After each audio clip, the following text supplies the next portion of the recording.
सोचिए, क्या कागज का एक टुकड़ा एक जीता जागता इंसान बन सकता है, जिसके अपने अधिकार हों, अपनी एक अलग पहचान हो?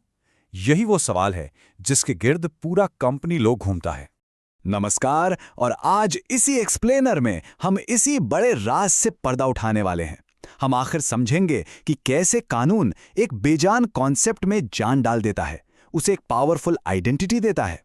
तो चलिए कंपनी के इस कानूनी डीएनए को, इस लीगल कोड को मिलकर डिकोड करते हैं।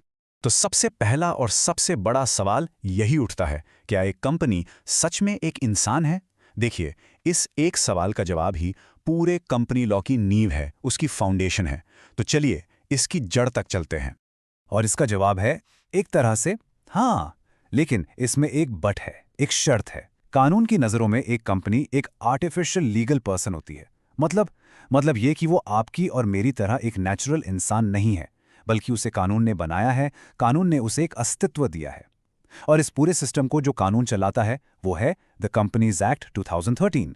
तो ठीक है, अब जब हमें पता चल गया है कि कंपनी एक आर्टिफिशियल पर्सन है, तो चलिए इसके कैरेक्टर को, इसकी पहचान को थोड़ा और गहराई से समझते हैं।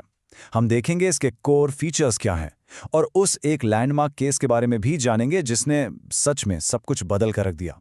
अच्छा, एक कंपनी के फीचर्स को याद रखने का एक बहुत ही आसान तरीका है। एक सिंपल सा वर्ड याद रखिए, एस्पेक्ट। चलिए इसको तोड़ते हैं। ए मतलब आर्टिफिशियल पर्सन, जिसके बारे में हमने अभी बात की। एस से, और ये बहुत इंपॉर्टेंट है, सेपरेट लीगल एंटिटी। इसका मतलब है कि कंपनी अपने मालिक से बिल्कुल अलग है। पी से परपेचुअल सक्सेशन, यानी मालिक आए या जाए कंपनी हमेशा चलती रहती है। ई से इजी ट्रांसफर ऑफ शेयर्स। सी से कॉमन सील, जो वैसे अब ऑप्शनल हो गया है। और इन सब के साथ जो सबसे बड़ा फायदा मिलता है वो है लिमिटेड लायबिलिटी का। तो मैंने अभी कहा ना कि कंपनी अपने मालिक से अलग है। इस कॉन्सेप्ट को, इस सेपरेट लीगल एंटिटी के प्रिंसिपल को अगर किसी ने पत्थर की लकीर बनाया तो वो था एक landmark case, salmon versus salmon and company limited. इस केस में कोर्ट ने साफ साफ कह दिया कि भाई, कंपनी एक चीज है और उसको बनाने वाले लोग यानी सब्सक्राइबर्स बिल्कुल दूसरी। कानून की नज़र में ये दो अलग अलग लोग हैं। और आप मानिए, ये फैसला आज भी, इतने सालों बाद भी, पूरे कॉर्पोरेट लॉ की बुनियाद है। अब आते हैं उस लिमिटेड लायबिलिटी वाले पॉइंट पर। इसका आखिर मतलब क्या है? चलिए एक सिंपल एग्जांपल से समझते हैं। मान लीजिए कंपनी है एबीसी लिमिटेड। उसने बैंक से 10 करोड़ का लोन लिया और कंपनी फेल हो गई, डूब गई। अब बैंक क्या करेगा?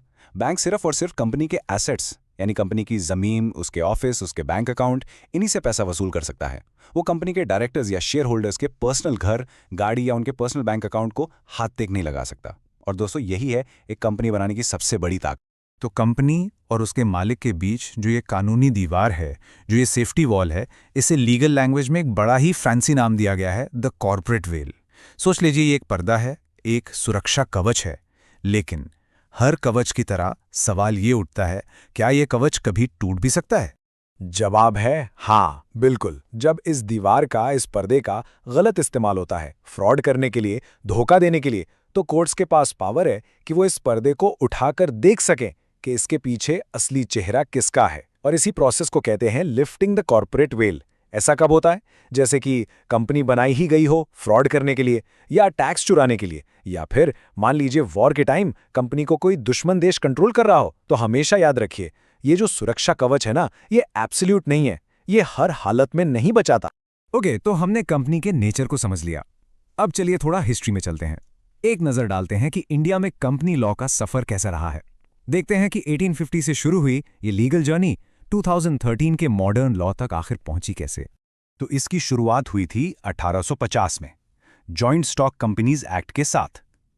फिर देश आज़ाद हुआ और आज़ादी के बाद 1956 में जो एक्ट आया वो एक बहुत बड़ा माइलस्टोन था, एक मील का पत्थर था। लेकिन जैसा कि आप जानते हैं, वक्त बदलता है, ज़रूरतें बदलती हैं। 21st सेंचुरी की ज़रूरतों को पूरा करने के लिए, ग्लोबल स्टैंडर्ड से मैच करने के लिए, और सबसे इंपॉर्टेंट कॉर्पोरेट गवर्नेंस को बेहतर बनाने के लिए साल 2013 में लाया गया नया कंपनीज एक्ट। इस नए कानून का फोकस ट्रांसपेरेंसी और अकाउंटेबिलिटी पर कहीं ज्यादा है। अच्छा, अब आते हैं एक ऐसे टॉपिक पर जो स्टूडेंट्स आपके लिए, खासकर एग्जाम्स के पॉइंट ऑफ व्यू से बहुत ज़रूरी है। बिजनेस करने के ना फंडामेंटली दो तरीके होते हैं, कॉर्पोरेट फॉर्म्स और नॉन कॉर्पोरेट फॉर्म्स। तो सवाल यह है कि इन दोनों में आखिर फ़र्क क्या है? देखिए, इसको आमने सामने रखकर समझते हैं। एक तरफ है कॉर्पोरेट फॉर्म्स, जैसे कि कंपनीज। इनका अपना अलग लीगल स्टेटस होता है। लायबिलिटी, जैसा हमने डिस्कस किया, लिमिटेड होती है और इनका रजिस्ट्रेशन करवाना कंपल्सरी है। वहीं दूसरी तरफ हैं नॉन कॉर्पोरेट फॉर्म्स, जैसे कि पार्टनरशिप या सोल प्रोप्राइटरशिप। यहाँ मालिक और बिजनेस एक ही हैं, कोई अलग पहचान नहीं।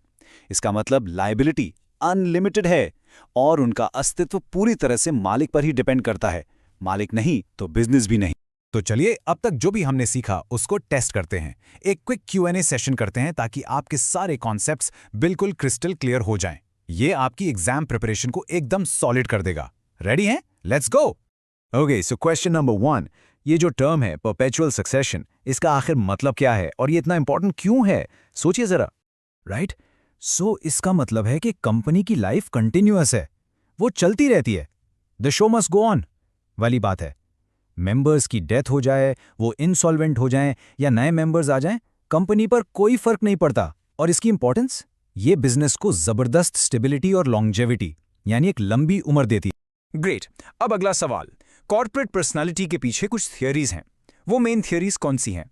चलिए मैं आपको एक हिंट देता हूं, एक एक्रोनिम FCRO याद कीजिए।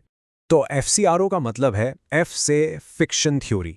ये कहती है कि कंपनी असल में है ही नहीं, बस कानून का एक फिक्शन है, एक कल्पना है। C से कंसेशन थ्योरी।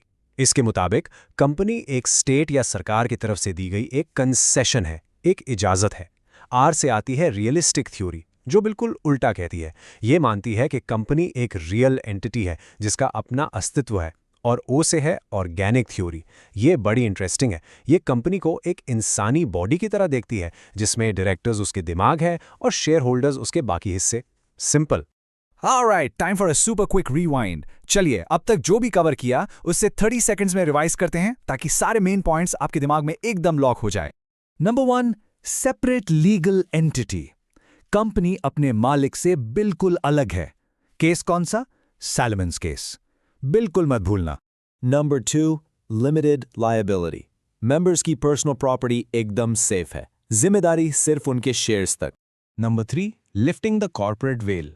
अगर फ्रॉड किया तो कोर्ट उस पर्दे को उठा देगी और असली गुनेगार को पकड़ेगी। और नंबर 4, द बाप of all laws for companies in India today is the companies act 2013। तो जाते जाते मैं आपके लिए एक सवाल छोड़कर जा रहा हूं। ये जो कॉर्पोरेशन का कॉन्सेप्ट है, क्या ये मॉडर्न कॉमर्स के लिए कानून का सबसे बड़ा इन्वेंशन है, या ये एक ऐसा सुरक्षा कवच है, एक ऐसी ढाल है जिसका बहुत खतरनाक तरीके से गलत इस्तेमाल भी हो सकता है? इस पर सोचिएगा जरूर। ऐसे ही इन्फॉर्मेटिव वीडियोस देखने के लिए LLB स्टूडेंट अड्डा को फॉलो करें एंड सब्सक्राइब करें। If you want any new topic, comment below.